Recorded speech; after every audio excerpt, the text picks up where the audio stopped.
सफलता कैसे प्राप्त करनी है। पढ़ने के लिए तो आप पढ़ेंगे, जीके जीएस बहुत होता है, सब्जेक्ट भी बहुत होता है, आप अपने हिसाब से पढ़ेंगे। सफलता हम कैसे प्राप्त कर सकते हैं, इस पर चर्चा करेंगे हम। टारगेट कैसे निश्चित करें।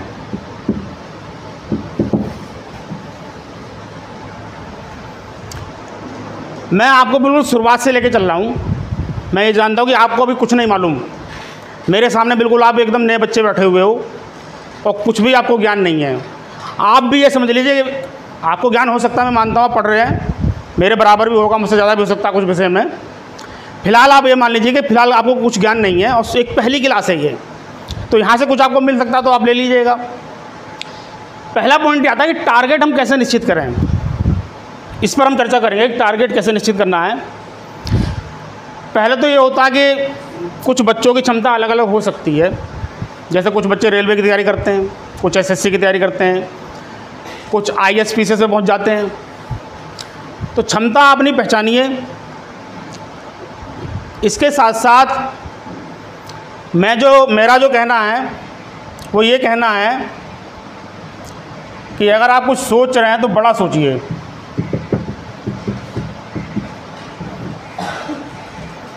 जैसे मेरा मानना है, एक तरफ अगर हम आईएएस की परीक्षा लें और एक तरफ लें रेलवे की ग्रुप डी,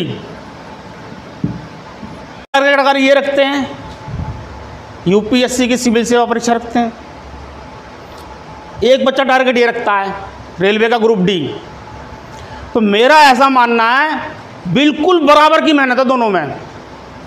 ग्रुप डी की नौकरी लेना और कलेक्टर बनना बिल्कुल बराबर मेहनत है, कुछ भी अंतर नहीं है, कोई अंतर नहीं है। ये टारगेट आपको निश्चित करना है कि आप रेलवे ग्रुप डी की नौकरी लेना चाहते हैं या कलेक्टर बनना चाहते हैं। मेहनत उतनी लगनी है। और मैं तो ये जानता हूँ कि रेलवे की ग्रुप डी में अगर आप आईएएस के लिए पढ़ रहे हैं 10 घंटे, तो रेलवे की ग्रुप डी के लिए पढ़ना पड़ेगा 11 घंटे। ज़्यादा मेहनत है उसमें ग्रुप डी में, आईएएस में मेहनत कम है। इसको मैं साबित करूँगा अभी आपके सामने कि मेहनत कैसे कम है। मेरा कहने का मतलब कि अगर आप कोई टारगेट निश्चित कर रहे हैं तो कोई बड़ा टारगेट बनाइए ना, छोटा टारगेट क्यों लेकर चल रहे हैं। मेहनत बराबर है दोनों में, मेहनत में कोई अंतर नहीं है। अभी मैं इसको साबित करके दिखाऊंगा यहाँ पे कि मेहनत में कोई अंतर नहीं है। तो सोचना तो कुछ बड़ा सोचिए। इसमें एक पॉइंट ये आता है, जब आप कोई टारगेट निश्चित करते हैं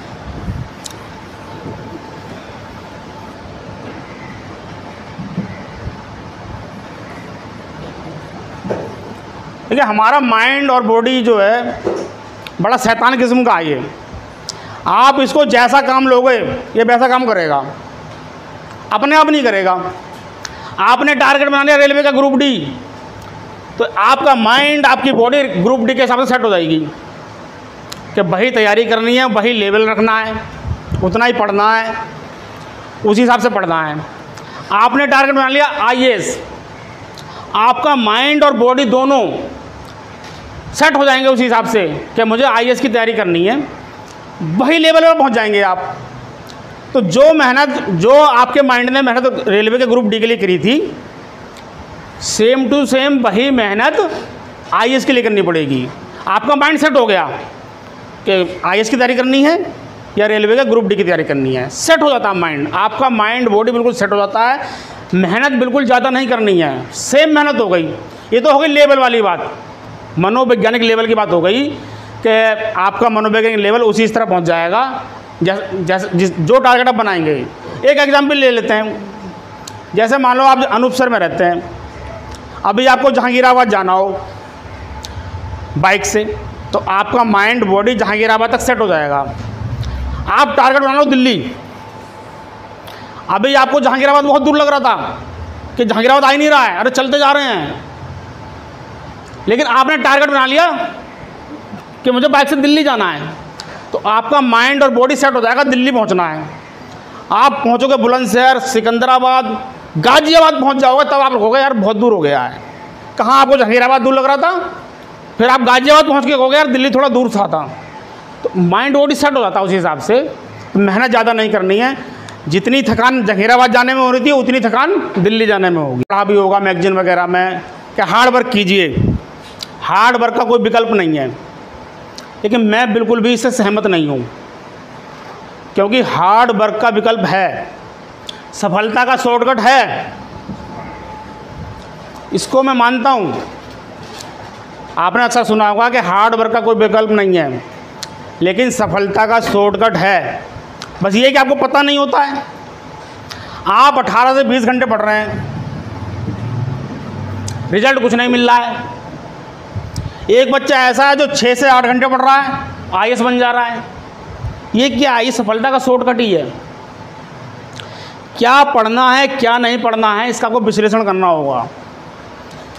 जीके अनंत है, इतना। आप मार्केट चले जाओ, यहाँ तो छोटा शहर है, दिल्ली मुखर्जी नगर चले जाओ या इलाहाबाद चले जाओ, कहीं भी जहाँ किताबों की दुकानें हैं, आप पर डे जाइए, पर डे आपको नई किताबें मिल जाएंगी वहाँ पे।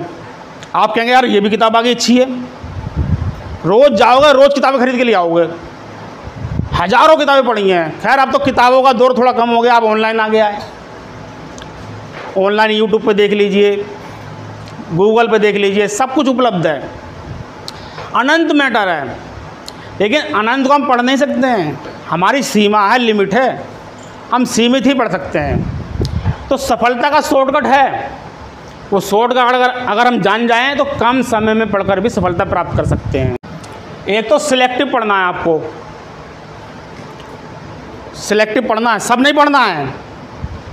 अगर सारा पढ़ेंगे, अनंत है, 18 से 20 घंटे पढ़ो आप, सफलता बिल्कुल भी नहीं मिल सकती जब तक आप सिलेक्टिव नहीं पढ़ोगे। इसका आपको विश्लेषण करना होगा। कुछ एग्जाम्पल लेते हैं समझने के लिए। जैसे एक आईएएस का ही एग्जाम्पल लेते हैं।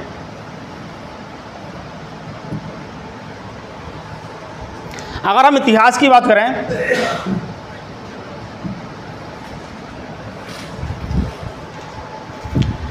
इतिहास में जो राष्ट्रीय आंदोलन है, ये सर्वाधिक महत्वपूर्ण भाग होता है। अगर प्राचीन और मध्य को हम कम कर दें और राष्ट्रीय आंदोलन को ज़्यादा पढ़ दें, मान लीजिए पूरे इतिहास में 10 क्वेश्चन पूछे गए, यहाँ से पूछे जा रहे हैं 7 क्वेश्चन, 2 प्राचीन से हो गए या 1 मध्य से हो गया। आप प्राचीन में भी जोर लगा रहे हैं, मध्य में भी जोर लगा रहे हैं, जबकि वहाँ से केवल 3 प्रश्न पूछे जा रहे हैं, राष्ट्रीय आंदोलन से 7 प्रश्न पूछे जा रहे हैं। तो आप इसे छोड़िए बिल्कुल। ये सिलेक्टिव बता रहा हूँ मैं। सिलेक्टिव करना कैसे है? हमें 7 क्वेश्चन पकड़ने हैं, सारा जोर इस पर लगा दो, 7 के 7 पकड़ने हैं। 7 सही हो जाए, हम 10 लेके नहीं चलेंगे। अगर 10 लेके चलोगे तो 2 ही सही हो पाएंगे। 7 लेके चलो, प्राचीन मध्य छोड़ो। एक एग्जाम्पल के तौर पे कह रहा हूँ मैं, इसको छोड़ मत देना आप। हर एग्जाम का एक अलग क्राइटेरिया होता है। किसी में हो सकता है इतिहास ज़्यादा पूछा जाता हो। एक मैंने यूपीएससी की बात बताई, वो राष्ट्रीय आंदोलन को बहुत महत्व देता है। और एग्जाम्पल लेंगे, एक तरीका है सिलेक्टिव करने का। हम 7 क्वेश्चन पकड़ लें तो 7 के 7 सही करें। अपना परिचय देना भूल गया था शुरुआत में, प्रस्तावना से शुरुआत करी थी हमने, इसीलिए अपना परिचय दे देता हूँ पहले मैं 2004 में पीसीएस क्वालिफाइड हूँ। सिलेक्टिव की बता रहा हूँ मैं, सिलेक्टिव कैसे करना है। देखिए, इसका तो प्री होता था, प्री में यूपीएससी करंट अफेयर्स को बहुत महत्व देता है। जो करंट अफेयर्स की जो घटनाएं होती हैं, यूपीएससी बहुत महत्व देता है। करंट अफेयर का सीमित मैटर है, करंट अफेयर अनंत तो है नहीं, लगभग पिछले 1 साल का पूछता है। 1 साल ज़्यादा हो गया, पिछले 8 महीनों का ज़्यादा पूछता है, लेकिन हम 1 साल का लेके चलें ताकि कोई क्वेश्चन छूट ना पाए। अगर हम सारा जोर इस पर लगाते करंट अफेयर्स पे, तो 50 से 60% हो जा रहे हैं हमारे सही। इसका मतलब और कुछ पढ़ना ही नहीं है यार। कितना सिलेक्टिव हो गया, सारा दम लगा दो इस पर। बाकी थोड़ा बहुत और आप पढ़ोगे, इतिहास भी पढ़ोगे, भूगोल भी पढ़ोगे, संविधान भी पढ़ोगे, कुछ क्वेश्चन वहाँ से सही हो जाएंगे, 2-2, 4-4 क्वेश्चन वहाँ से होंगे। तो आप जो है एग्ज़ाम पास करने की लिमिट में उसमें पहुँच जाओ, क्रॉस कर जाओगे। ये सिलेक्टिव का तरीका है।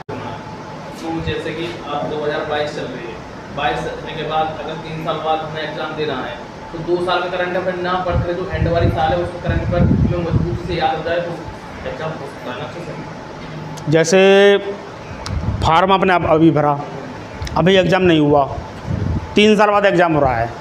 देखिए इसमें 2 प्रश्न बनते हैं। पहली प्रश्न तो ये बनता है कि आयोग ने आज फॉर्म निकाला, 2 साल 3 साल लेट हो गया, पेपर बीच में हो नहीं पाया किसी कारण से। पहली बात तो हम आयोग से जुड़े हुए लोग नहीं हैं, आयोग के अंदर क्या चल रहा है। कई बार होता है आयोग ने पेपर बना लिया, पेपर छप गया, और जब पेपर छप गया किसी वजह से एग्ज़ाम पे रोक लग गई, साल भर तक नहीं हो पाया, पेपर पड़ा हुआ है उसके पास में, तो करंट अफेयर्स वही वाला काम कर जाएगा जिस समय एग्ज़ाम होने वाला था। हाँ, क्यों? पेपर छप गया है। पेपर अगर नहीं छपा है, एग्ज़ाम पोस्टपोन होता जा रहा है। जैसे ऐसे मान लीजिए अगर 2 महीने पहले एग्ज़ाम पोस्टपोन हो जाता है तो पेपर इसका मतलब नहीं छपा है। अगर तत्काल में पोस्टपोन होता है, मान लो एग्ज़ाम तुम्हारा परसों होने वाला था या 10 दिन बाद होने वाला था, इसका मतलब पेपर छप गया है और अगले 6 महीने बाद हो रहा है वो, तो पेपर आपको वही मिलेगा। पेपर वही मिलेगा, करंट पर चेंज हो जाएगा। पेपर तो वही रहेगा ना, तो करंट अफेयर है वो चेंज हो जाएगा। चेंज नहीं होगा, 1 साल तक आएगा ना वो। नहीं, उसमें गवर्नमेंट, मेरा क्वेश्चन ये है, जैसे कि एग्जाम अब फॉर्म निकला है, एग्जाम में अच्छा मैं समझ गया आपका प्रश्न, आपका प्रश्न मैं समझ गया हूँ, बिल्कुल सही प्रश्न है इनका। मैं अब पहुँचाऊँ आपके प्रश्न पर। जैसे प्रश्न इनका ये है कि आज आप तैयारी कर रहे हो, आज अभी आपने शुरुआत की है, आप फॉर्म नहीं डाल रहे हो, आप फॉर्म डालोगे 2 साल बाद। आपने टारगेट बनाया कि मैं 2 साल बाद फॉर्म डालूंगा, 3 साल बाद डालूंगा, तो ये करंट अफेयर्स आपके काम का नहीं है जो अब चल रहा है। एग्ज़ाम जब होने वाला है उससे 1 साल पहले का करंट अफेयर्स आपको तैयार करना है। हाँ, एग्ज़ाम जब होने वाला है उससे 1 साल पहले का, और 1 साल ज़्यादा हो जाता है थोड़ा सा, 8 महीने का ले लीजिए। 1 साल मैं इसलिए कह रहा हूँ कि कोई क्वेश्चन ना छूटे, क्यों? करंट अफेयर सीमित है, आप पूरा 100% तैयार कर सकते हो। और जीके जीएस इतना अनंत तक आप कितना ही पढ़ लो, पूरा इतिहास हो गया, पूरा भूगोल हो गया, पूरा संविधान होगा, कितना पढ़ोगे आप? हर विषय को कहाँ तक पढ़ोगे? एक लिमिट में पढ़ सकते हो, और आयोग कुछ भी पूछ सकता है। तो हमें तो वो पॉइंट लेने हैं कि जहाँ पूरे में पूरे नंबर ला सकते हैं। जैसे आजकल क्या होता है, जनरल हिंदी आती है अधिकतर पेपरों में, आप भूगोल में दावा नहीं कर सकते। मैं अगर 10 क्वेश्चन आ रहे हैं भूगोल में, तो आप बिल्कुल भी दावा नहीं कर सकते कि मैं 10 में से 10 करके आऊँगा। हो सकता है 10 में से आप 8 ही करिए आओ, 7 ही करिए आओ, 5 ही करिए आओ, पता नहीं कहाँ से पूछ ले। तो हमें ऐसे टॉपिक्स निकालने पड़ते हैं जहाँ हम पूरे में पूरे नंबर ला सकते हैं। तो ये सिलेक्टिव हो जाता है, इससे सारा पढ़ना असंभव हो जाता है। एक चीज़ और, सफलता के शॉर्टकट की बात कर रहे हैं हम। आप किसी भी एग्ज़ाम की तैयारी कर रहे हैं, आप रेलवे की तैयारी कर रहे हैं, चाहे एसएससी की, यूपी SSSC या पीसीएस या सिविल सर्विस आईएएस की, आप किसी भी एग्ज़ाम की तैयारी करिए, सबसे पहले आपको आयोग की डिमांड का पता करना होगा। इस सफलता के शॉर्टकट बता रहा हूँ मैं। आयोग की डिमांड जब तक आप नहीं जानोगे, आप 18 से 20 घंटे पढ़ लो, 24 के 24 घंटे पढ़ लो, सफलता बिल्कुल भी नहीं मिलनी है। आयोग क्या चाह रहा है ये आपको पहचानना पड़ेगा, उस पर आपको वर्क करना पड़ेगा। देखिए, जितना अच्छा वर्क आप खुद कर सकते हो उतना मैं नहीं बता पाऊँगा। जैसे डिमांड पहचाननी कैसे होती है, आप पिछले 5 सालों के 6 सालों के प्रश्न पत्र ले लीजिए, उनको आप पढ़िए डीपली। कौन से ऐसे क्षेत्र हैं जहाँ से अधिक प्रश्न पूछे जा रहे हैं, कौन से ऐसे क्षेत्र हैं जहाँ से कम प्रश्न पूछे जा रहे हैं। कुछ क्षेत्र ऐसे मिलेंगे जहाँ से कोई प्रश्न पूछा ही नहीं जाता है।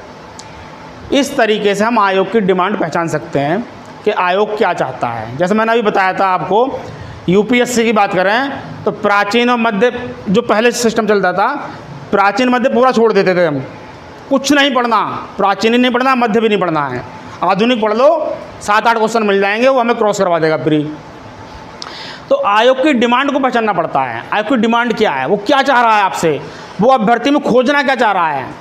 अच्छा, हर आयोग की डिमांड अलग होती है, एसएससी की अलग ले लो, रेलवे की अलग ले लो, यूपी पीसीएस की अलग ले लो, और सिविल सर्विस की अलग ले लो, सबकी डिमांड अलग होती है। आप आयोग की डिमांड अगर जान गए, पहचान गए, तो आपको एग्ज़ाम बीट करने से कोई नहीं रोक पाएगा। आप किसी की भी तैयारी कीजिए में, तो आप पहले आयोग की डिमांड पहचानिए। डिमांड पहचानने का ये तरीका है कि आप पिछले 5-6 साल के प्रश्न पत्रों का 2 दिन, 4 दिन, 10 दिन तक पढ़िए, और किताबें बंद कर दीजिए बिल्कुल। 10 दिन पढ़िए बिल्कुल, छांटिए प्रश्नों को, कहाँ से कितने प्रश्न पूछ रहा है, वो जहाँ से अधिक प्रश्न पूछ रहा है वही टॉपिक आपको ज़्यादा पढ़ना है, क्योंकि वहाँ से अधिक प्रश्न आपके कवर हो जाएंगे। यही तो सिलेक्टिव है भाई। हमें एग्ज़ाम को बीट करना है, हमारा पहला टारगेट क्या है, एग्ज़ाम को बीट करना है। एक चीज़ और बताना चाहूँगा, ज्ञान का मसीहा बिल्कुल नहीं बनना है। जैसे क्या होता है, जब आप तैयारी करते हैं तो कुछ आपके दोस्त ऐसे होते हैं, आपका टेस्ट लेंगे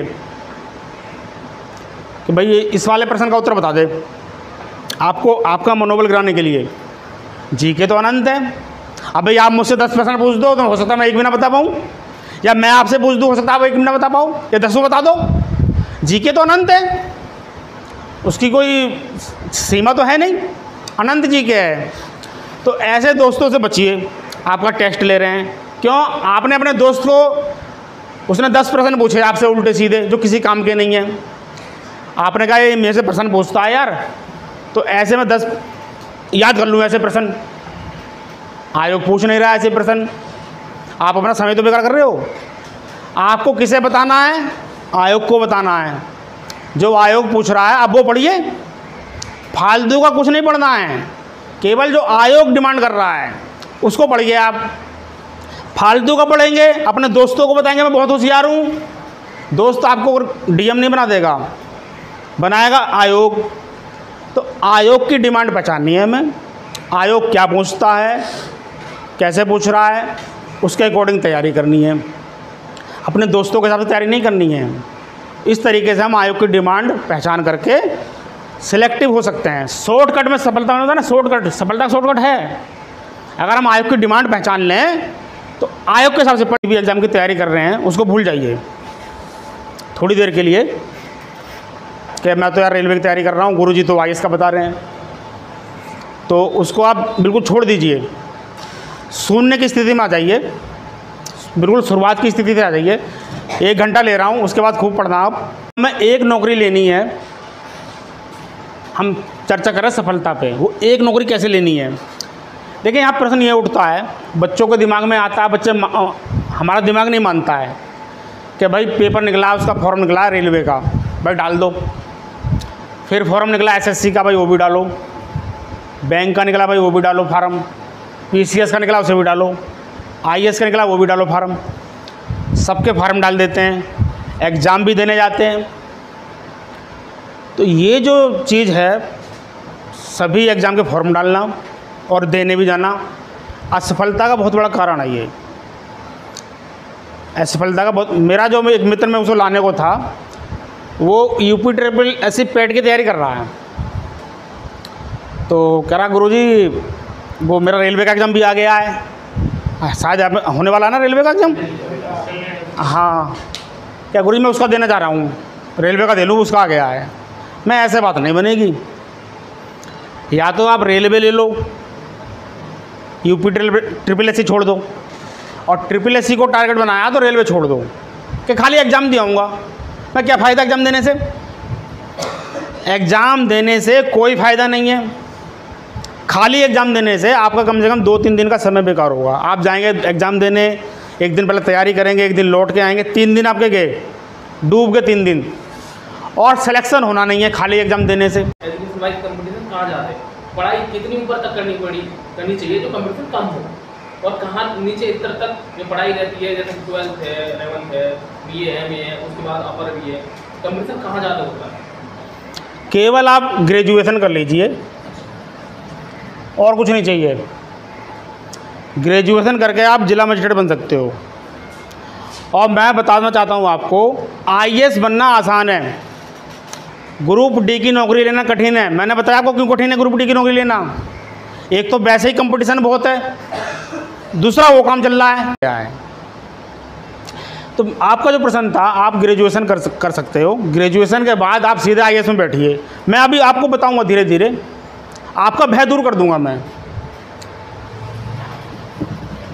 अच्छा, मैं इस टॉपिक पर चर्चा कर रहा था। मेरे कहने का मतलब ये है कि आप जो टारगेट निश्चित कर रहे हैं, उस एक टारगेट को पकड़ लीजिए।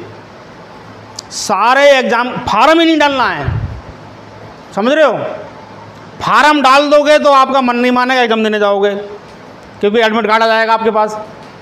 आपके यार दोस्त कहेंगे चल यार घूम आते हैं, खाली घूम आते हैं। समय बर्बाद नहीं करना है। अगर आपने टारगेट बना लिया कि मुझे कुछ बनना है तो समय वेस्ट नहीं करना है, 1 मिनट का भी समय वेस्ट कर। एग्ज़ाम देने का मतलब है आपके 3 दिन बेकार हो गए। 3 दिन में पता नहीं आप क्या पढ़ लेते जो आपके एग्ज़ाम में काम आता है। तो मेरा कहने का मतलब है आप किसी की भी तैयारी कीजिए, मैं मना नहीं कर रहा कि आप केवल IAS की तैयारी करो। हर बच्चा तो IAS बन नहीं सकता है, ये भी सच्चाई है भाई। 100 वैकेंसी निकलनी है IAS की, 100 ही बनने हैं।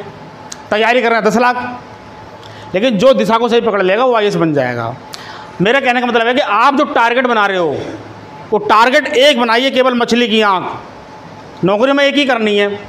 आप IAS को बना लो, PCS को बना लो, SSC रेलवे को बना लो। मैं तो यहाँ तक कहता हूँ अगर आप केवल सिविल सर्वे की तैयारी कर रहे हैं तो या तो आप ये लेके चलो या ये लेके चलो, ये दोनों भी एक साथ नहीं हो सकते। अगर आप UPSC दे रहे हो IAS और PCS भी दे रहे हो तो भी बंटाधार है, क्योंकि दोनों की तैयारी में बहुत अंतर है। IAS की तैयारी में और PCS की बिल्कुल ऐसे है, ये IAS की तैयारी इधर जाना है, PCS की तैयारी में इधर जाना है। अब बताओ कैसे चलोगे साथ में? नहीं सर, तो इनका जो सिलेबस है वो सेम सा हो गया है। बिल्कुल बिल्कुल, मैं बताऊंगा। अभी मैं जाऊंगा, अभी पहुंचूंगा वहीं, यही मैं बता रहा हूँ। मेरी बात अब जब आप सुनोगे ना, आप कहोगे कि यार मैं तो अब IAS बनूंगा। मैं गारंटी लेता हूँ कलेक्टर बनाने की, गारंटी जिसे मैं कहता हूँ। पर ये कि ऐसा नहीं कि जैसे कोई भी कहे भैया मुझे कलेक्टर बना दो। पढ़ना पड़ेगा आपको, पढ़ना आपको ही पड़ेगा। जो बात आपने कही है, आपकी दिशा बिल्कुल गलत है इस समय। जो आप बात बता रहे हो यही मैं बताने आया हूँ यहाँ पे। आपको यही पता नहीं होता है और यही मात खा जाते हो। IAS बनना बच्चों का खेल है। कलेक्टर बनना, आपने सुना होगा वो बिल्कुल कुछ नहीं आता होगा, लेकिन उसको दिशा ऐसी मिल गई, उसके माता पिता IAS थे या उसके कोई रिलेशन में IAS PCS था, उसको बता दिया भैया ऐसे ऐसे पढ़ना है। बहुत सरल तैयारी है, आसान तैयारी है। IAS बनना बहुत आसान है। तो आप जो बता रहे थे कि भाई सिलेबस तो सेम ही है, पैटर्न भी सेम है, फिर अंतर कहाँ रह गया? बहुत बड़ा अंतर है। इसको भी हम आगे क्लियर करेंगे अंतर क्या है ये, और मैं क्यों कह रहा हूँ कि या तो IAS को टारगेट बनाओ या PCS को बनाओ, दूसरे को छोड़ना है तुम्हें। जैसे आपने कहा मैं IAS दूंगा केवल, तो SSC रेलवे PCS सब छोड़ दो, फार्म ही नहीं डालना बिल्कुल भी। आप 4 साल 2 साल 3 साल इस पर लगा दो दम। अब मैं तो कह रहा हूँ आप 1 साल दम लगा दो इस पर, UPSC पे 1 साल बाद ही कलेक्टर बन जाओगे आप। ज़्यादा दम नहीं लगाना है, केवल समझना है। जो चीज़ मैं बताना चाह रहा हूँ आपको, अगर वो समझ गए आप तो 5 से 6 घंटे 8 घंटे पढ़िए और कलेक्टर बन जाइए, कोई रोकने वाला नहीं है।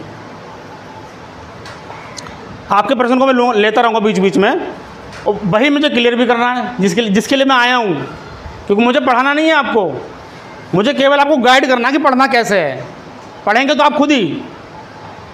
खैर मैं कहने का मतलब ये कि आप कोई एक टारगेट बनाइए, सारे टारगेट लेके चलोगे तो सफलता नहीं मिलनी है। खाली एग्ज़ाम में दिए आते हैं, खाली बैठ जाते हैं, ये सब बंद कीजिए अगर कुछ बनना है तो। और घूमना फिरना है तो फिर आप जान ही सकते हो, नुकसान आपका ही होना है। कुछ बनने का टारगेट बनाए हो तो और एग्ज़ाम छोड़ दीजिए, फार्म ही नहीं डालना है।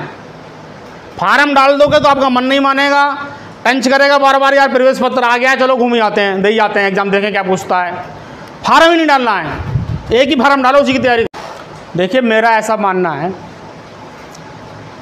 कि जो संघ लोक सेवा आयोग जो परीक्षा लेता है IAS के लिए, इस देश की सबसे सरल परीक्षाओं में से एक है, ऐसा मेरा मानना है। और मैं इसको अभी साबित करके रहूँगा आपके सामने कि लेकिन आपने तो अक्सर सुना होगा भाई IAS, उसका नाम सुन के डर लगने लगता है कि इतनी कठिन परीक्षा यार।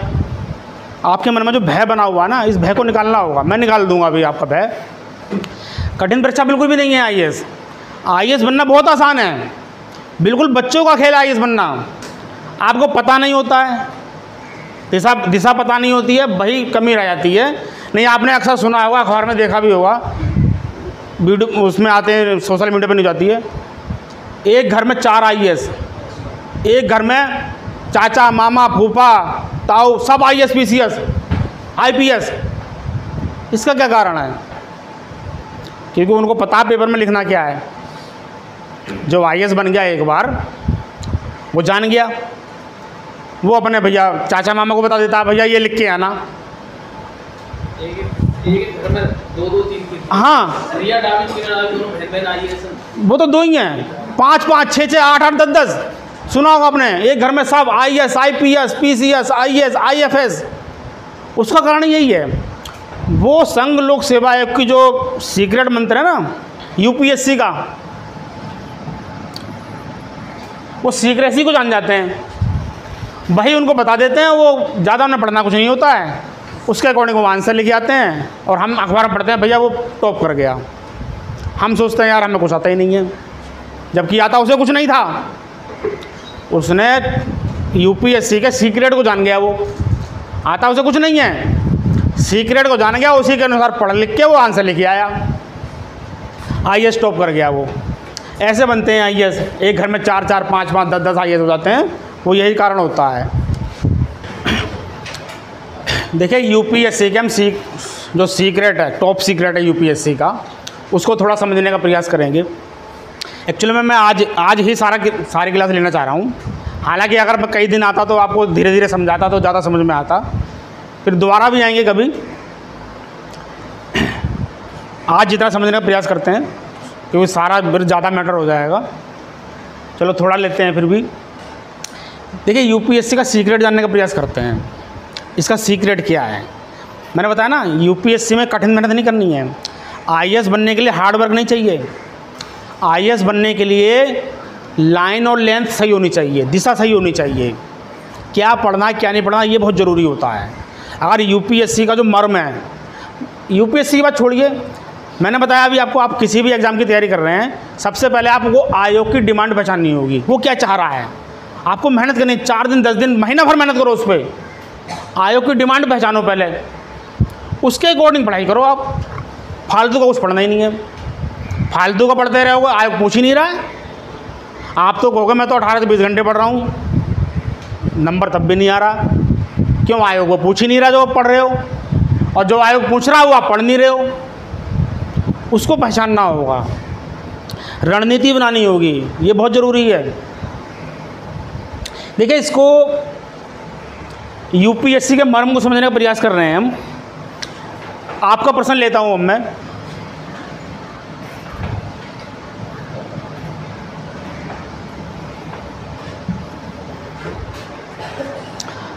इन्होंने कहा अभी जैसे कि भाई आईएएस पीसीएस पैटर्न है कि सेम टू सेम हो गया है। जैसे ये राज्य वाले क्या करते हैं, दिल्ली वाला जब जो चेंज करता है यूपीएससी, जो भी पैटर्न चेंज करता है, ये ज़्यादा सरदर्दी नहीं लेते, अपने आप को उसी के अकॉर्डिंग बना लेते हैं। क्यों? यूपीएससी कमेटी बनाएगा, फिर कहेगा भाई कमेटी की सिफारिशें लागू होंगी। ये क्या करते हैं, यूपीएससी ने भाई बहुत मेहनत करी है, हम यूपीएससी का पैटर्न बना देंगे, कॉपी कर लेते हैं। पैटर्न सेम हो गया दोनों का, लेकिन एक बहुत बड़ा अंतर है दोनों में। अंतर क्या है? वो अंतर ही में पहचानना है। आप कह रहे हो कि भाई जब सेम पैटर्न है, लगभग सिलेबस भी सेम ही है, लगभग 95% 90% सिलेबस भी सेम ही है, वही चीज़ है। अंतर कहाँ पड़ता है? देखिए अब अंतर समझेंगे इसको। अब हम यूपीएससी की बात करते हैं। देखिए यूपीएससी क्या करता है, मैंने बताया यूपीएससी बहुत सरल परीक्षा है, ज़्यादा कुछ पढ़ना नहीं है इसमें। यूपीएससी में यूपीएससी क्या करता है, यूपीएससी का एक फोकस रहता है, वो आपकी समझ की परीक्षा लेता है। आपने विषय को कितना समझा। जैसे मैंने अभी प्रस्तावना पढ़ाया था, तो प्रस्तावना में हम गहराई तक गए, कितने प्रकार का न्याय है, कितने प्रकार की स्वतंत्रता है, कब कब संशोधन हुआ, बिल्कुल डीपली गए। और आप पढ़ेंगे तो और डीपली जाएंगे। यूपीएससी उसी चीज़ की परीक्षा लेता है कि आपने टॉपिक को कितना गहराई तक पढ़ा है। रटे हुए की परीक्षा बिल्कुल नहीं रहता है, यूपीएससी खुद कह रहा है, यूपीएससी खुद कह रहा है अपने नोटिफिकेशन में कि मुझे सतही ज्ञान नहीं चाहिए। सतही ज्ञान अगर आप दिखाओगे, उसको लिख के आओगे तो नंबर देगा 0। वो खुद कह रहा है, नोटिफिकेशन में कह रहा है, कह रहा समझो टॉपिक को। विषय अगर आपने समझ लिया है तो समझ, आपकी समझ की ही परीक्षा लेता है। आप यूपीएससी का आप प्री ले लो, मेन ले लो, चाहे इंटरव्यू ले लो, तीनों लेवल पे उसका एक ही टारगेट रहता है कि इसका दिमाग कितना तेज चलता है। उसे ये मतलब नहीं है कि तुमने इतिहास कितना पढ़ लिया, उसे ये भी मतलब नहीं तुमने भूगोल कितना पढ़ा, संविधान कितना पढ़ा, कुछ मतलब नहीं है उसे। वो केवल उसको एक माध्यम मिला हुआ है, क्योंकि यूपीएससी आपसे सीधा संपर्क नहीं कर सकता। अगर वो सीधा संपर्क कर लेता यूपीएससी तो वह पेपर कुछ नहीं लेता। वो तो स्कैनिंग मशीन होती है उस पर कि भाई इसकी समझ कितनी तेज़ है, स्कैनिंग मशीन में डालता, भाई इसकी तेज़ है से आईएएस बना दो, इसकी बेकार है से बाहर करो, पेपर नहीं लेता। फिर वो उसके पास चारा यही है कि वो आपकी परीक्षा लेगा, प्री की, मेन की, इंटरव्यू, उसके माध्यम से वो समझेगा कि आपकी समझ कितनी है, आप टॉपिक को कितना समझ पा रहे हो। अब बात करते हैं इसकी, इसे समझ से तो कोई मतलब है ना। स्टेट पीसीएस को टॉपिक को आपने कितना समझे, ज़्यादा मतलब नहीं है इसे। आपने कितना रट रखा है, देख कितना बड़ा अंतर आ रहा दोनों में। यहाँ टॉपिक को समझना है और इतना समझना कि बिल्कुल गहराई से, बिल्कुल उसकी ABCD A to Z विषय पूरा क्लियर होना चाहिए आपको। जैसे एक एग्जाम्पल देता हूँ NCERT का। यूपीएससी के लिए आपने अक्सर सुना होगा भाई NCERT पढ़नी चाहिए। NCERT का पैटर्न ही यही है। अब यूपी बोर्ड में भी NCERT लागू हो गई है। NCERT जो है उसकी जो किताब होती हैं वो आपको समझाने का प्रयास करता है। 9th क्लास का डेमोक्रेसी का मैंने एक चैप्टर पढ़ा था इसमें, लोकतंत्र का। 9th क्लास बता रहा हूँ मैं, आपको समझाएगा डेमोक्रेसी किताब। एक पेज पढ़ लिया आपने, वो कहेगा अभी समझ में नहीं आया इसकी। एग्जाम्पल देगा कि भाई फलाना देश में सैनिक तानाशाह आया, उसने फिर अब संविधान अपने अकॉर्डिंग बना लिया, क्या आप इसे लोकतंत्र कहोगे? आंसर पूछेगा आपसे, तो अभी समझ में नहीं आया इसकी। फिर एक एग्जाम्पल और देगा, मतलब किसको हम डेमोक्रेसी कहेंगे, किसको डेमोक्रेसी नहीं कहेंगे, बिल्कुल आपको क्लियर करना चाहेगा वो। NCERT का पैटर्न है और यही पैटर्न ये अपनाता है। इसके प्रश्न यूपीएससी के ऐसे होंगे, चाहे आप प्री का ले लो, मेंस का ले लो, इसके प्रश्न ही ऐसे मिलेंगे। आपने अगर टॉपिक को समझा हुआ है गहराई से, आप तभी कर पाओगे, नहीं तो कर ही नहीं पाओगे इसके आंसर। वो प्रश्न ही ऐसे पूछता है क्योंकि उसके पास चारा यही है, आपकी समझ को जानने का उसके पास चारा यही है कि आप टॉपिक को कितना समझ ले रहे हो, कितना गहराई से पढ़ ले रहे हो। तो दोनों में बहुत अंतर पड़ जाता है। इसमें ऊपरी तौर पर पढ़ना है, इसमें आपको टॉपिक गहराई से पढ़ना है। दोनों में बहुत बड़ा अंतर है। इसके प्रश्न ऐसे होते हैं अक्सर आपके अंदर से, मैं कहता हूँ मैं जो पढ़ा रहा हूँ आप बना के लिख के आना आंसर। मैंने जो पढ़ाया आप समझ गए, और समझ गए अगर आप अपनी भाषा में बना के लिख के आना आंसर। और जिसने बना के लिख दिए तो वो यूपीएससी आपको कलेक्टर बना देगा, क्योंकि वहाँ पर वो प्रश्न ही ऐसे पूछता है, आपको बना के लिखने हैं। रटा हुआ प्रश्न पूछेगा ही नहीं आपसे वो। जैसे प्रस्तावना की बात करें हम, पीसीएस में क्या पूछ लेगा, प्रस्तावना किसे कहते हैं बताओ भाई, ये कभी नहीं पूछेगा। ये पूछेगा प्रस्तावना संविधान के लिए कितनी लाभदायक है, या हमारे देश के लिए कितनी लाभदायक है, इसको विश्लेषण कीजिए। आपको यार ये क्या पूछ लिया इसने, ये तो मैंने कभी पढ़ा ही नहीं। अंतर समझ में आ रहा है दोनों में। यहाँ आपको टॉपिक समझना है, यहाँ रटना है। यहाँ रटना बिल्कुल नहीं है, रटा हुआ ही पूछता ही नहीं है। जितने भी आंकड़े हैं, अगर आप केवल यूपीएससी टारगेट बना ले रहे हो तो जितने रटने वाले टॉपिक हैं, राजधानी, मुद्रा, विभिन्न देशों के मतलब जो भी आंकड़े होते हैं सब छोड़ दीजिए, पढ़ना ही नहीं है कुछ भी। अगर टारगेट ये बना रहे हो आप यूपीएससी, कितने देशों की राजधानी क्या है, कुछ पूछता ही नहीं है ये तो कोई टॉपिक एक ले लेगा, उसके बारे में पूछेगा कि तुमने कितनी गहराई से पढ़ा है टॉपिक। सीधे सीधे प्रश्न पूछता ही नहीं है ये, कितनी गहराई से आपने पढ़ा वो पूछता है। लेकिन यहाँ जरूर पूछ लेगा इन देशों की राजधानी बताओ भाई, इसमें भी और यूपी SSC वगैरह में वहाँ रटना है आपको।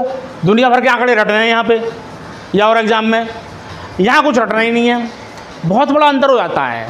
यहाँ रटेंगे तो ये एग्ज़ाम कभी पास नहीं कर पाएंगे। प्रयास करते हैं, एक निबंध का एग्जाम्पल लेते हैं।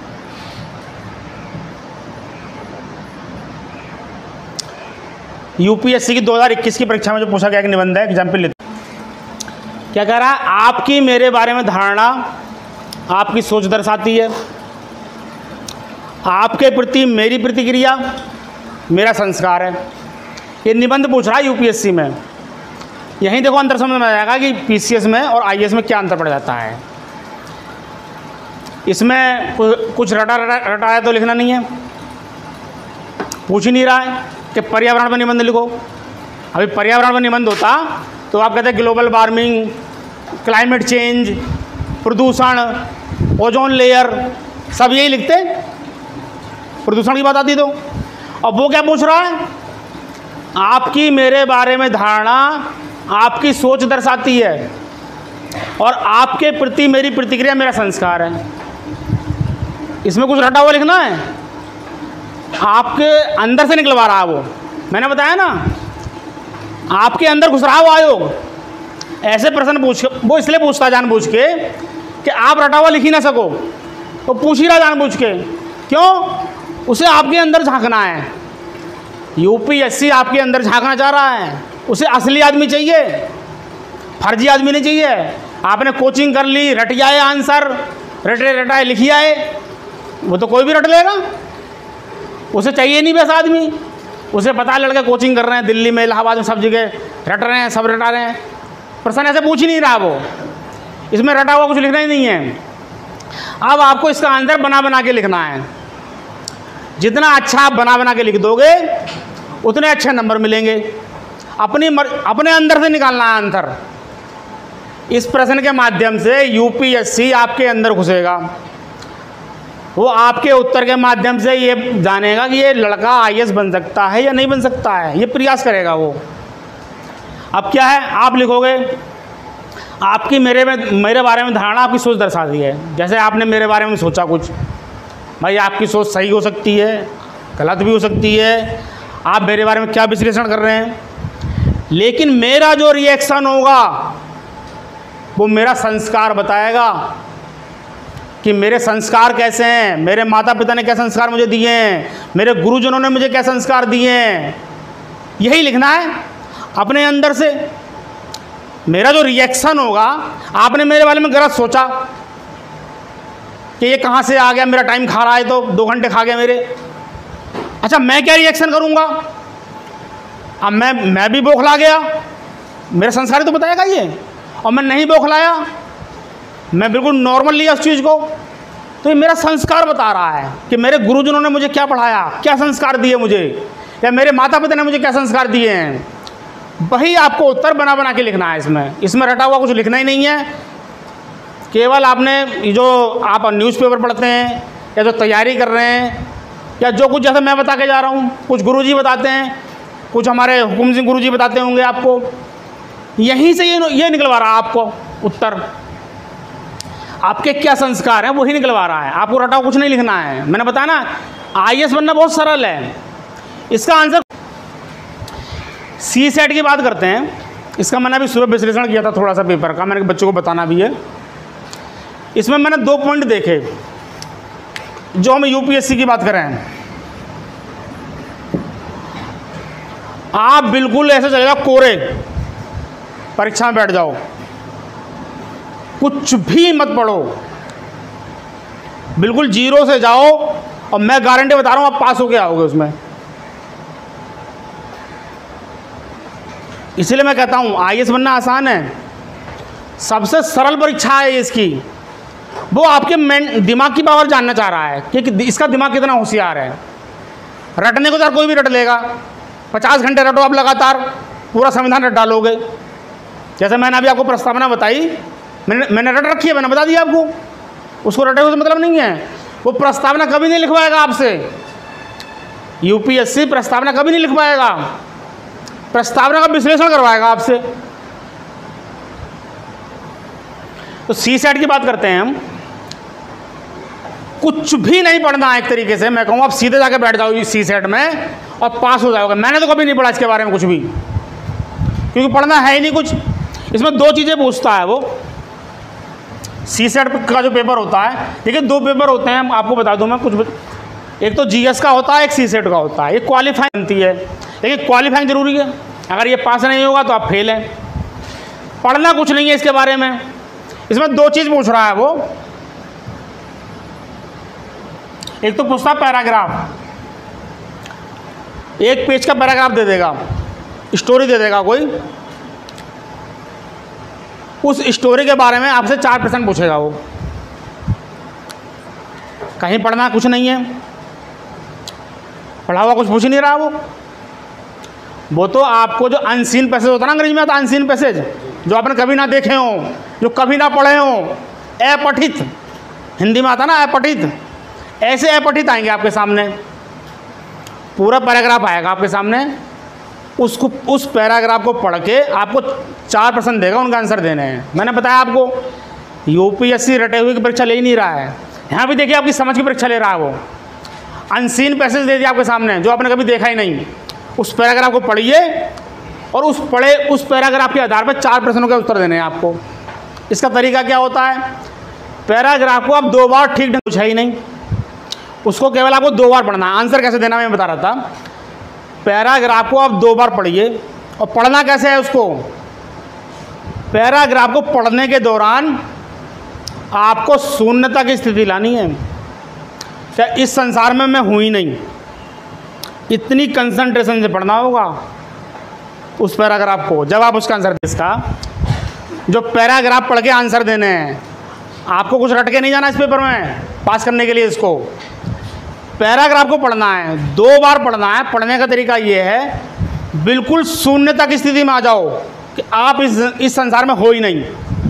आपके आगे कौन बैठा, पीछे कौन बैठा, टीचर कौन खड़ा हुआ सामने, आप जैसे इस संसार में हो ही नहीं। इतनी कंसंट्रेशन से पढ़ना पड़ेगा आपको, जब आप उसका आंसर दे पाओगे। इतना इजी भी नहीं है, मैंने कह दिया बहुत आसान है आईएएस बनना। वो कंसंट्रेशन पैदा करनी होगी आपको एग्ज़ाम हॉल में। 2 बार पढ़िए बिल्कुल शून्यता की स्थिति लाके कि आप इस संसार में कुछ है ही नहीं, और 2 बार पढ़ लीजिए आप उस पर। अगर आपको चारों के आंसर बिल्कुल सेट मिलेंगे। अगर सही नहीं पढ़ पाए आप, तो आपको लगेगा यार चारों आंसर सही है, तो अब क्या करूं। क्योंकि वो यूपीएससी में ना डाल पात का खेल खेलता है। वो आपके रटे हुए के आप उसको जितना चाहते हैं वो हराना चाहता है, वो ये खेल खेलता है। आपको चारों ऑप्शन सही लगेंगे, आपको यार ये तो चारों ऑप्शन सही लग रहे हैं। जब तक आप कंसंट्रेशन से पैराग्राफ नहीं पढ़ोगे, आप आंसर नहीं कर पाओगे। क्यों, आपकी वो बुद्धि की परीक्षा ले रहा है, समझ की परीक्षा ले रहा है। अब जैसा मान लो आप किसी जिले के जिला मजिस्ट्रेट हैं, लखनऊ से लेटर आ गया प्रमुख सचिव का, आप लेटर समझ ही नहीं पा रहे हो, तो उसका जवाब क्या भेजोगे। इसलिए वो समझ की परीक्षा लेता है, आपकी कितनी समझ है, उत्तर देने की कितनी क्षमता है आपकी। तो सीसेट में कुछ नहीं पढ़ना है। एक तो ये पैराग्राफ पूछता है, दूसरा पूछता है वो रीजनिंग पूछता है। जैसे 3, 5, 8, 7 अगला अंक क्या होगा, रीजनिंग आप पढ़ते होंगे। इन दोनों में करना क्या है, थोड़ी सी प्रैक्टिस जरूर करनी पड़ेगी आपको। मैंने बताया पढ़ना कुछ नहीं है, लेकिन प्रैक्टिस ज़रूरी है। रीजनिंग के लिए आप जितनी प्रैक्टिस करेंगे उतनी ज़्यादा आप कर पाएंगे रीजनिंग। तो ज़्यादा कुछ नहीं पढ़ना है, थोड़ी प्रैक्टिस कर लेनी है और सीसेट एग्जाम पास हो जाएगा। बिल्कुल कठिन नहीं है परीक्षा। तीसरा एग्जाम्पल और लेते हैं।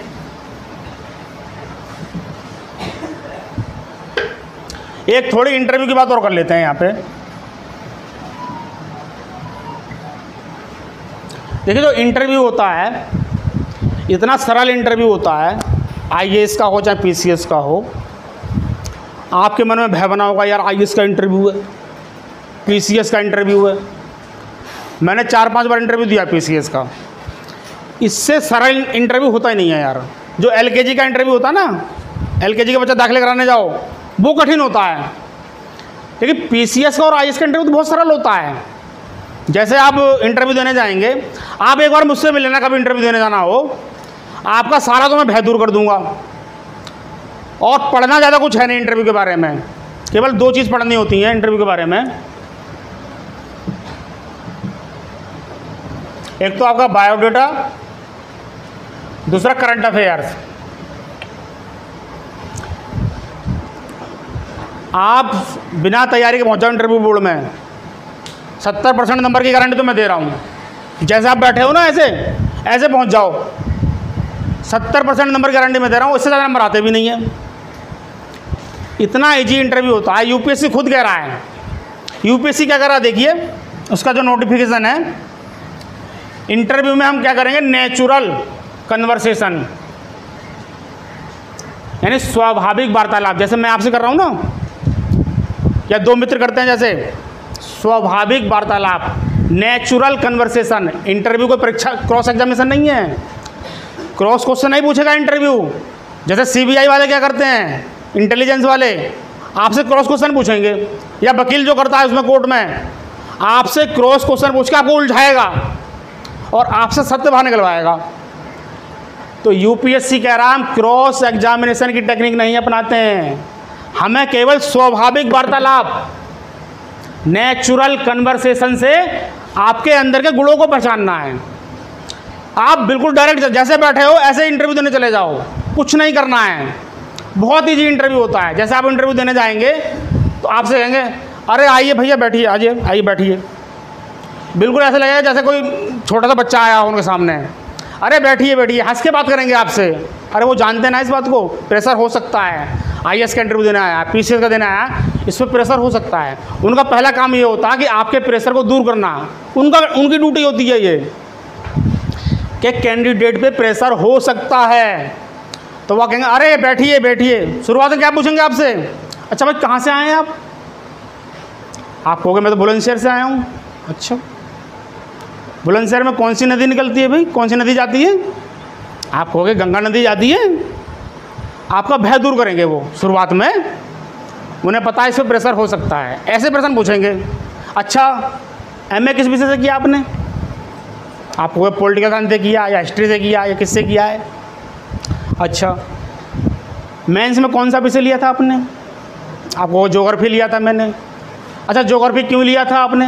कोई कारण आप बताएंगे, आपको पता होगा। इतने इजी प्रश्न पूछेंगे आपसे शुरुआत में, आपका भय सारा ख़त्म कर देंगे। आप डायरेक्ट जैसे बैठो ऐसे इंटरव्यू देने चले जाओ, वो आपका भय दूर कर देंगे।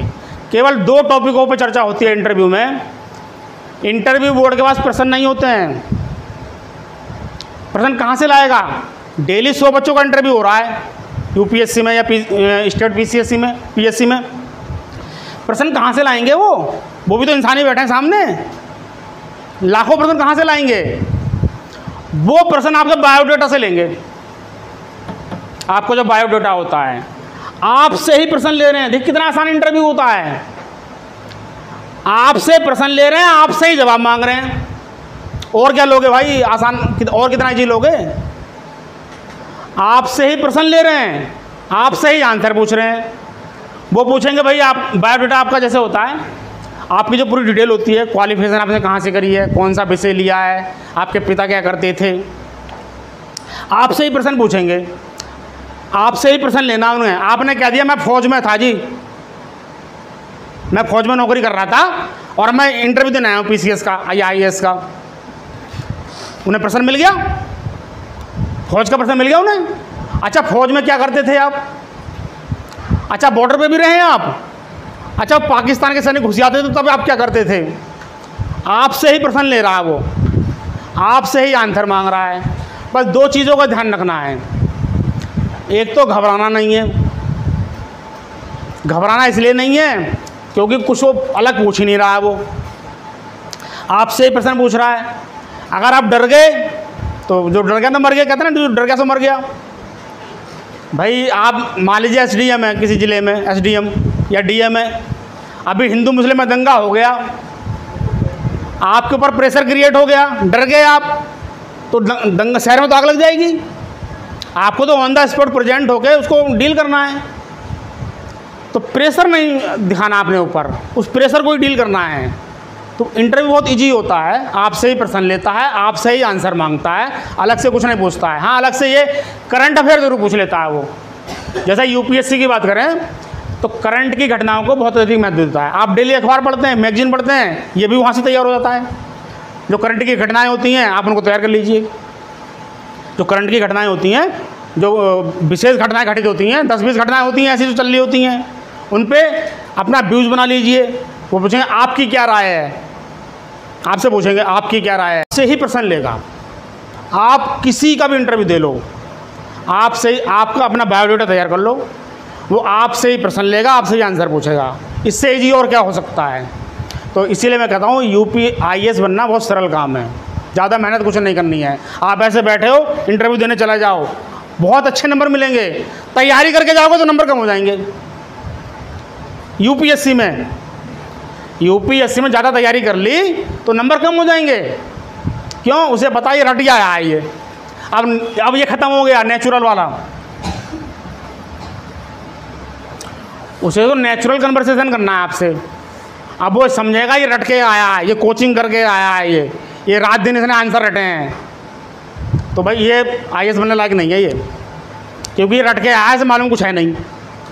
उन्हें तो नेचुरल कन्वर्सेशन चाहिए, स्वाभाविक वार्तालाप। जैसे दो मित्र आपस में बात करते हैं ऐसे वो आपसे बात करेंगे, लेकिन उस बात करने के तरीके में वो आपके गुणों की पहचान करेंगे बीच बीच में वार्ता के दौरान कि ये IAS बनने लायक है या नहीं है, इसके अंदर गुण हैं या नहीं है।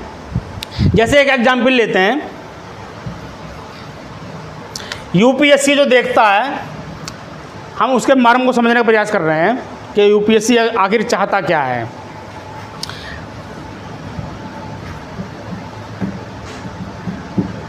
संतुलित निर्णय की क्षमता,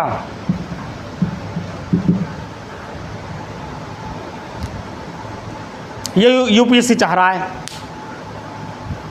अब UPSC आपसे मिलता कैसे है?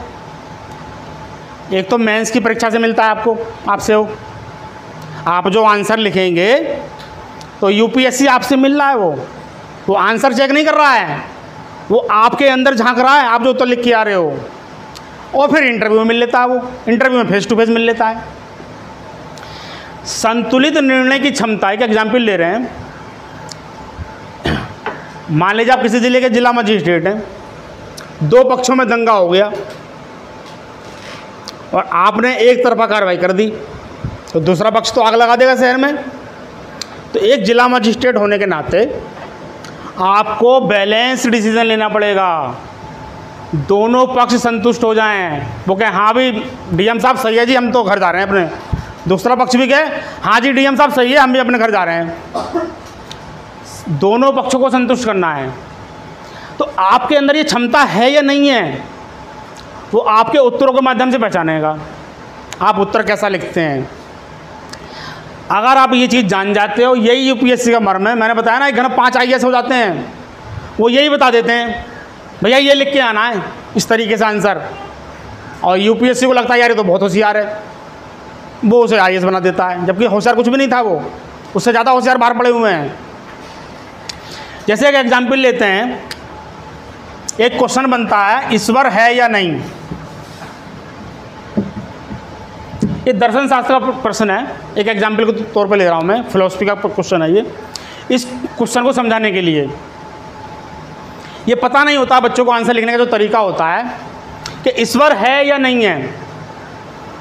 अब यहाँ पर देखिए आपका अपना दिमाग काम करेगा। आप अगर नहीं मानते हुए नास्तिक टाइप हुए, आप क्या लिखोगे? ईश्वर नहीं है, मैं नहीं मानता, ख़त्म कहानी। ईश्वर कहाँ है? कहीं भी नहीं है ईश्वर, ना मैंने देखा ना तुमने देखा, ईश्वर है ही नहीं। एक आंसर ये हो गया कि ईश्वर नहीं है। एक जो आस्तिक टाइप होगा, जो मानता होगा बिल्कुल ईश्वर को, रात दिन पूजा करता होगा, वो क्या लिखेगा? हाँ ईश्वर तो है, ईश्वर के बिना तो हम जी नहीं सकते, बिना पूजा तो बेकार है सब। ईश्वर है, मन की आंखें बंद करो और देख लो, दर्शन कर लो ईश्वर के। ईश्वर है, ईश्वर को हम कैसे नकार सकते हैं? ये धरती घूम रही है, सूर्य रोशनी दे रहा है, प्रकाश संश्लेषण हो रहा है, ये सब ईश्वर की देन है। ग्रह कैसे घूम रहे हैं, वो ऐसे वेरीफाई करेगा अपने आंसर को। तो देखिए दोनों आंसर कैसे होंगे? एक तरफा आंसर हो गए, ये नहीं निकल के आ रहा है। दोनों ही आंसर में UPSC बाहर कर देगा आपको, पता सब है आपको। आंसर बहुत अच्छा लिख रहे हो, आपने बहुत तर्क दे दिए। आपने कहा ईश्वर नहीं है तो आपने तर्क दिए, आपने 10 तर्क डाले उसमें। आपने कहा ईश्वर है, उसमें भी उसने 10 तर्क डाले। आप तो कहोगे मैं तो 10 तर्क दे के आया हूँ, बहुत नंबर मिलेंगे मुझे, लेकिन वहाँ 0 नंबर मिल रहा है। देखिए ये UPSC का मर्म बता रहा हूँ मैं, आंसर लिखने का तरीका। अच्छा एक आंसर ये हो सकता है, संतुलित आंसर की बात करते हैं हम, संतुलित बैलेंस्ड आंसर भी हो सकता है इसका। क्या भाई? ईश्वर आस्था का विषय हो सकता है। आस्था का विषय है, तर्क का विषय हो ही नहीं सकता इस पर। इतनी बड़ी सत्ता, ब्रह्मांड इतना अनंत है जहाँ पर हम चींटी के बराबर भी नहीं है, पूरी धरती चींटी के बराबर नहीं है, वहाँ बैठकर हम उस सत्ता को चैलेंज कर रहे हैं। तो इस बार हो भी सकता है, नहीं भी, या वो प्रमाण अभी हमारे पास नहीं है जिन प्रमाणों के आधार पर हम उस ईश्वर को तर्क द्वारा सिद्ध कर सकें। भाई विज्ञान के नियम क्या हैं? विज्ञान के नियम हर 10 साल में चेंज हो जाते हैं, आपको पता होगा। 10 साल पहले कुछ और था, 10 साल बाद भी विज्ञान के नियम चेंज हो जाते हैं। तो विज्ञान के नियम भी परमानेंट नहीं है। तो आज जो हम तर्क जानते हैं, आज हम तर्क के द्वारा ईश्वर तक नहीं पहुंच पा रहे हैं। हो सकता है वो तर्क हमारे अभी हमें ज्ञात ना हो, भविष्य में हम ज्ञात कर लें वो तर्क जिससे हम ईश्वर तक पहुंच सकें। तो ईश्वर आस्था का विषय हो सकता है, लेकिन वो हो सकता है हमारे पास तर्क नहीं है अभी, भविष्य में वो तर्क मिल जाएं तो ईश्वर हो भी सकता है, नहीं भी। ये केवल आस्था का विषय है, मानसिक संतुष्टि की पूर्ति होती है। एक ही आंसर हो गया। अब इसने बैलेंस आंसर दिखा दिया, दोनों पक्षों को ले लिया, आस्तिक को भी ले लिया, नास्तिक को भी ले लिया। तो यूपीएससी ये जान जाएगा कि भाई ये सही लग रहा है। इसके पास अगर 2 मैटर आते हैं, 2 झगड़े वाले आते हैं, तो ये निपटा सकता है दोनों पक्षों को। ये बन सकता है कलेक्टर। देखिए तीनों आंसर बहुत बेस्ट लिख रहे हैं, लेकिन यूपीएससी इस वाले को बनाएगा कलेक्टर। तीनों आंसर सही लिख रहे हैं। तो ये संघ लोक सेवा आयोग का एक मर्म है। अगर उसको हम समझ जाते हैं, उसके अकॉर्डिंग आंसर लिखते हैं, तो मेरा कहने का मतलब ये है, आप किसी भी एग्ज़ाम की तैयारी कीजिए, आपको आयोग की दिशा पहचाननी होगी। अगर आप बिना दिशा के कठिन परिश्रम कर रहे हैं, 18 से 20 घंटे पढ़ रहे हैं, तो सफलता बिल्कुल नहीं मिल सकती है। क्रिकेट तो देखते ही होंगे आप, क्रिकेट वगैरह देखते हैं ना। देखिए 6 लगाने के लिए ताकत नहीं चाहिए, टाइमिंग चाहिए।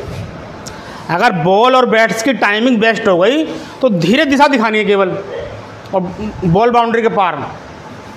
और दिशा सही नहीं है, टाइमिंग सही नहीं है, आप कितनी ताकत से मारो अंदर ही रह जाएगी बॉल। वो टाइमिंग आपको पहचाननी है। एग्ज़ाम की तैयारी के दौरान भी आपको टाइमिंग ही देनी है, हार्ड वर्क नहीं करना है, पहले टाइमिंग पहचानो। एक एग्जाम्पल लेते हैं कि LKG के बच्चा जो होता है, देखिए LKG के यूपीएससी का पैटर्न बता रहा हूँ मैं आपको, बिल्कुल NC क्लास के बच्चे से पैटर्न लेता है वो यहाँ पर एक बच्चा बना देगा और यहाँ पर स्कूल बना देगा।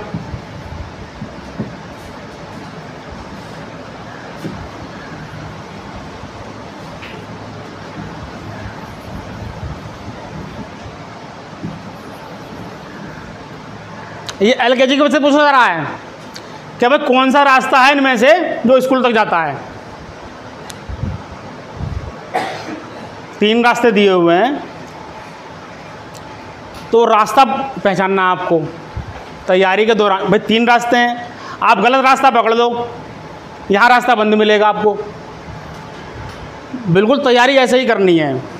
पहले आप आयोग को समझिए, आयोग क्या पूछना चाह रहा है, वो क्या मांग रहा है, उसके अकॉर्डिंग अपनी दिशा निर्धारित कीजिए। सही रास्ता जब भी पता चलेगा आपको, और सही रास्ता पता चल गया तो हार्ड वर्क नहीं करना है। मैंने बताया हार्ड वर्क जरूरी नहीं है, 18 से 20 घंटे पढ़ना ज़रूरी नहीं है। आप 8 घंटे पढ़िए, 6 घंटे पढ़िए, लेकिन सही पढ़िए, टू द पॉइंट एकदम, मछली की आँख की तरह कि मुझे वो रास्ता चाहिए। गलत रास्ते पे आप कितने चले जाओ, कितने पढ़ लो, सफल IAS बन सकते हैं। मैंने बताया IAS बनना बहुत सरल है, बहुत ईजी है। अभी आपने देखा हो एग्जाम्पल के द्वारा, निबंध कैसे पूछ रहा है वो, डायरेक्ट जाइए और लिखिए ये निबंध, IAS बन जाओगे आप। पढ़ना कुछ है ही नहीं, कुछ जो पढ़ना होता है वो डीपली पढ़ना होता है, क्योंकि वो आपकी समझ की परीक्षा ले रहा है। CSET में कुछ नहीं पढ़ना, जैसे बैठे हो वैसे चले जाओ पेपर देने। इंटरव्यू के लिए भी कुछ नहीं पढ़ना, जैसे बैठे हो वैसे चले जाओ। इसका एग्जाम्पल दे रहा हूँ मैं PCS का इंटरव्यू देने गया एक बार, तो मेरे 129 नंबर आए उस समय, शायद 200 नंबर का होता था उस टाइम। बिना तैयारी करके वही मैंने अपना बायोडाटा तैयार कर लिया और करंट अफेयर तैयार कर लिया। 129 नंबर आए। अगला एग्ज़ाम जब मैं देने गया, मैंने ऐसा यार तैयारी कर लेते हैं, मैं इलाहाबाद चला गया कोचिंग करने। इंटरव्यू की कोचिंग करी मैंने, उन्होंने खूब आंसर हटाए, और जब इंटरव्यू दे के आया मैं, तो मेरे नंबर आए 83। मैंने ये तो यार बढ़िया रहा, 50,000 रुपये भी खर्च कर आया इलाहाबाद जाके, और नंबर और कम हो गए। क्यों? वहाँ आप रट के चले गए। आयोग ये वो वहाँ पे जो बैठे होते हैं इंटरव्यू बोर्ड वाले, वो इतने अनुभवी होते हैं, वो आपके बारे में सब जान जाएंगे। आपसे प्रश्न पूछ के कि ये कैसे आया हमारे पास, कोचिंग करके आया है, रट के आया है, वो सब जान जाते हैं आपसे बात करके। इसलिए उनको मूर्ख मत समझना बिल्कुल भी। आप सोचो मैं उन्हें बरगला दूंगा, पर हम उसको इग्नोर कर देते हैं। ऐसे ही इंटरव्यू बोर्ड में जो बैठे होते हैं वो इतने अनुभवी हो जाते हैं, आप जब जाएंगे वो आपके बारे में आपसे बात करके आपकी ABCD तक सब A to Z सब जान जाएंगे। और इंटरव्यू बोर्ड के सामने झूठ बिल्कुल नहीं चलेगा। मैंने बताया ना, आप जैसे बैठे हो ऐसे इंटरव्यू देने चले जाओ। सच बोलना है, नेचुरल कन्वर्सेशन होनी है, सच बोलना है बस। झूठ बोलोगे पकड़ लेंगे, आप कितना ही बना लो झूठ, वो पकड़ लेंगे कि झूठ बोल रहा है ये। और एक झूठ बोलते ही आउट, आप आउट हो जाओगे। जैसे कोई प्रश्न पूछा इंटरव्यू बोर्ड ने आपसे, आपको उसका आंसर नहीं मालूम था, आप ये कह सकते हो सर सॉरी सर मुझे इसका आंसर नहीं मालूम है। आपके नंबरों पे कुछ फ़र्क नहीं पड़ेगा और बढ़ जाएंगे नंबर आपके। क्यों? बोर्ड ये जान जाएगा ये ईमानदार है, ये सत्य निष्ठा पर चलने वाला व्यक्ति है, ये झूठ नहीं बोल रहा है, ये बरगला नहीं रहा है, सच बोल रहा है। इसका मतलब ये ईमानदार है। ईमानदार आदमी चाहिए उनको, तो जिला मजिस्ट्रेट के रूप में एक ईमानदार लड़का चाहिए। अगर झूठ बोल दिया और आपने कितने ही अच्छे जवाब दे दिए हों, एक झूठ आपको UPSC से बाहर कर देगा। बिल्कुल नेचुरल कन्वर्सेशन होती है, सच बोलते जाइए, सच बोलते जाइए, वार्तालाप करते जाइए, बात करिए केवल, तो इतना आसान इंटरव्यू होता है। सच बोलना है, नेचुरल कन्वर्सेशन करनी है। इसके साथ ही मैं इसको विराम देता हूँ, आगे भी मैं आता रहूँगा। और मैं UPSC की तैयारी ज़्यादा कराता हूँ, क्योंकि UPSC की तैयारी बहुत आसान है। IAS बनना आसान है, रेलवे ग्रुप D बनना कठिन है, क्योंकि उसमें रटना रटना है। और IAS की एक ट्रिक है, मैं ट्रिक ऐसी बता सकता हूँ, इसीलिए मैं कह रहा हूँ, मैं गारंटी लेता हूँ IAS बनाने की। वो ट्रिक है, उसके अकॉर्डिंग आप आंसर लिखिए और IAS बनना बहुत सरल हो जाता है। तो मैं अपनी बाणी विराम देता हूँ। धन्यवाद।